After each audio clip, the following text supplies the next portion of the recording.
Okay, so this question about hubs.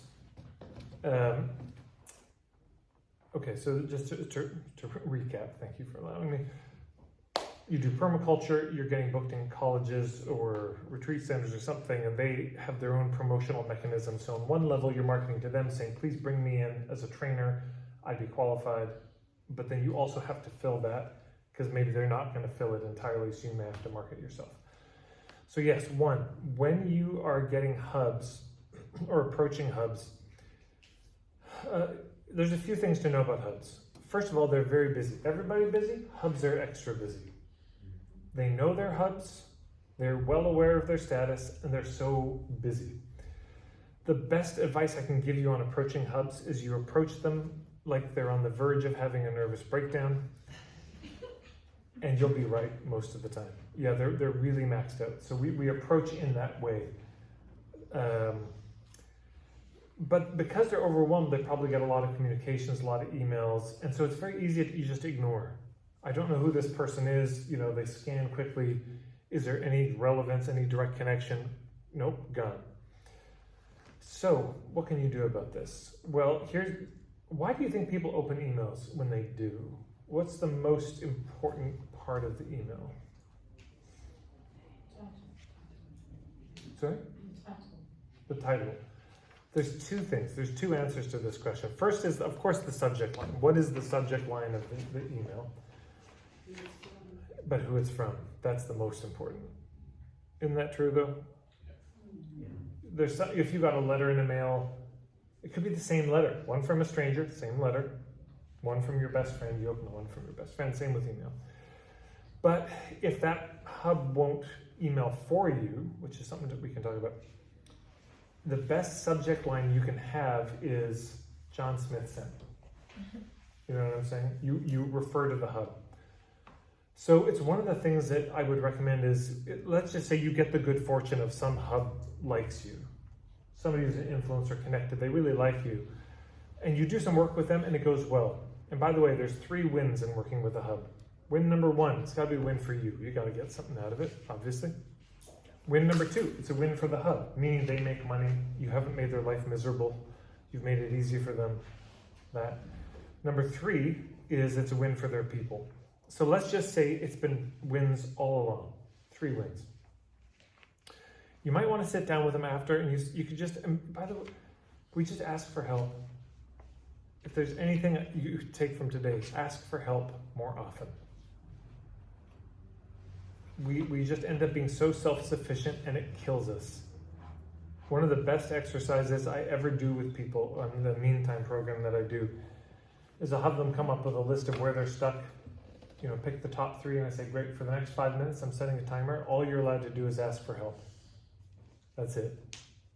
And you can't stop asking for help.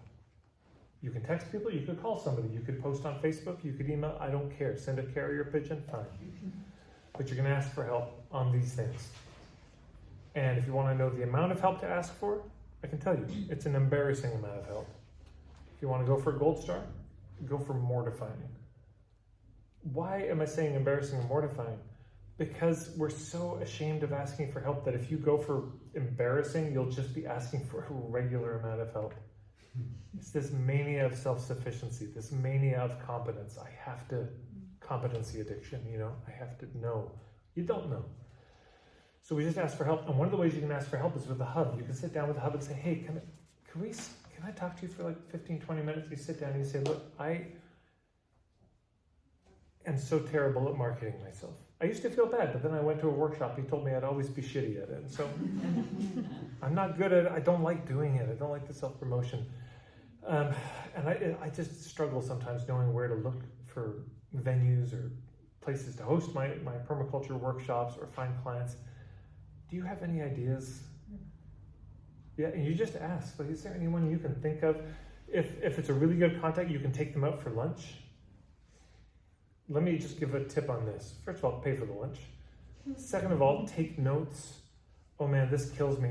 I've had people say, hey, can I talk to you? It's really important. And I want your advice. And I start giving ideas, and the kind of ideas they won't be able to, like names of people they don't know, websites, and they're just nodding, and I'm getting madder and madder.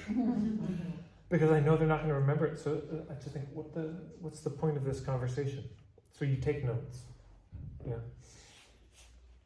And then when you reach out to those people, you be gracious.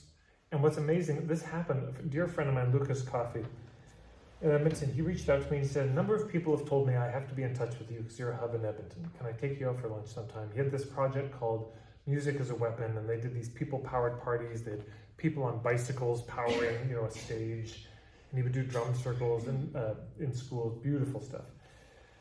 I said, yeah, absolutely. So we went, and he took me out for lunch, and he paid. And then he was asking, who do I talk to? And I started giving him names. And as he wrote them down, I was encouraged, so I gave him more names. If I'd given 3 names, he hadn't written it down, I probably would have said, that's about all I have, I think. Yeah, how's the weather? Are you into sports? I would have changed the topic out of so that I don't hate you. Because I will start to hate you if I'm wasting my time. So I'm going to talk about something I want to talk about. Or I would have just left early, yeah? But he was writing it down. And then in the coming days, I start getting emails saying, Tad, thank you so much for connecting Lucas Coffey with me. He's amazing. So, man, you're making me look good. This is great. That's what we want. But so I would consider asking the hub, do you know anyone? Are there any other venues? Are there any other colleges or campuses? I was thinking about this one. Do you know anyone there I could talk to? Ask for their help. And then if you get a little bit of a list, it may not be, maybe they just have 3. There's 3 more than you had before. And then one question you say is, look, no pressure on this at all. Would you be willing to send an email connecting us? I know you're so busy. There's really no hard feelings if you can't, but often they will. And if they say, I am so swamped, just mention my name and that's good enough, great. Then John Smith sent me in the subject line and you say, hey, I just did this retreat with John Smith and he was hosting. It's great. But then you could also say, would you be willing to write a testimonial about what it was like to work with me as one of your teachers, as one of your providers? And you get a testimonial from the hub, because then what happens is when you go to the other hub, they can see, there's certain colleagues I have, Mark Silver, George Cow, Rebecca Tracy, Rebecca Van Dam, Jenna Gilbert, Danny Gardner, that if I read a testimonial from that person saying, you can trust this person, it would just be, oh, come right in. How can I help? You've been endorsed by them. You can think about people in your own life like this. If they endorsed, you would just, no questions asked. Just what can I do? I've been studying with a fellow, Stephen Jenkinson, for years. And if he reached out and said, Tad, this person needs help, can you help them? I just, they need a place to stay for a week. I'd say, please come in. I'll cook you the best food. You get my best hospitality. So this is, we forget about it with hubs. We only get testimonials for clients, so you can get them from there. And then when you meet those other hubs, you do the same thing. You say, I was talking with John Smith, and this is the important thing, an initial conversation with a hub, it's if you go in with so let's partner and work together, sort of, what can I get from you? Not so great. But if you say, yeah, I was talking with John, and he thought you might have ideas also of ways I could find places, people, or you can ask them that. And often they will have the idea themselves, oh, well, what if we hosted you? And then, okay, great. And if not, you can bring that up as a possibility. But it's the same thing with hubs too, it's the fit thing. It's not schmoozing, it's not pitching, it's not trying to convince, seduce. It's just saying, I've got this thing, I thought this might, and by the way, this language, there's a few videos you might want to watch. If you just, on YouTube, Tad Hargrave, pressure reducing phrases, I have 2 videos on this. But there's a lot of phrases I'm tossing in that seem casual that are intended. Phrases like, no pressure. A phrase like, I don't know if this is a fit or not. No hard feelings. I know you must be so busy. These types of things, the purpose of them is to reduce pressure so they don't feel cornered. You just don't want to corner a hub because they talk to other hubs and then you've really poisoned the well of your own business. So when you're talking with a hub, it's the same thing. If is this a fit? You say, I don't know if this is a fit. I thought this might be a fit for your people for these reasons. Maybe not. I can think of a few reasons why it might not be, but I just thought I'd run it by you. It's a very light touch, It's not a pitch, it's just, I don't know, here's this thing, what do you think? And then they respond, and then, yeah. So that's some initial thoughts. Do you have any follow-up questions or on that? One of the things that I've also done over the years is when I've asked my customers, when I go, I've got an idea of this, what do you think? Or have you got any ideas that you think might improve? Right. If you have as your experience coming into the shop. Yeah, if you have an offer or a shop that you run, just asking your client, yeah, what do you think? By the way, this is important too, that you're not too sold on your own greatness. I was in Vancouver and we were out at a raw food restaurant. It was a friend of a friend, and we just felt a little obligated. We should go because we were hanging out with him yesterday. He told us about his restaurant. Let's go. We had 3 dishes. One was really good, one was mediocre, and one was bad. And when the fellow came over, he said, hey, everybody, how's the food?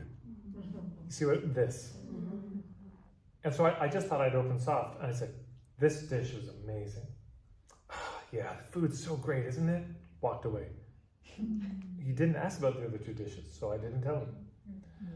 Then another place, Nourish, that my friends used to run in Edmonton, I got a chai and it wasn't as good. The chai used to be so good. And something about this one I had to... But when they came up and they asked, they said, hey, how's the chai today? You see this? What does that tell you? I don't know. That's helpful. I thought, oh, you actually want to know, so I told them. Yeah? So going to our clients saying, I don't know, what do you think? I got this new offer I'm working on. You can sit down with a hub, you can sit down with one of your favorite clients, just, yeah, what do you think? I don't know. Yeah, what would you give that from 1 to 10? Honestly, like, you won't hurt my feelings. I'm okay. That's a 3 for me. Wow, okay, why? Well, because it doesn't have childcare in it, or because it's too long, it's too short, it's too much money, whatever. Oh, so what would I need to change for this to be a 10? That's a great question when you're asking clients or hubs. Yeah, what would you give this from 1 to 10? If it's not a 10, why not? And they give you just gold, something small. You can always ask your clients, and also you can ask when things don't go well, if there's not the response that you think there should be, with hubs or with clients. Let's say you put out an offer to your list and you get crickets, you get nothing, and you're surprised by it. You're genuinely caught flat-footed. I thought that would go well. Consider, I got this from Rebecca Tracy. You just email your list and say, I need your help. I'm so excited about this.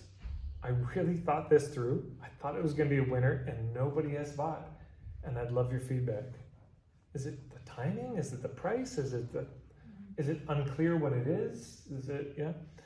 And you'll start to get feedback from people and you can make the offer. And sometimes that can turn the whole thing around.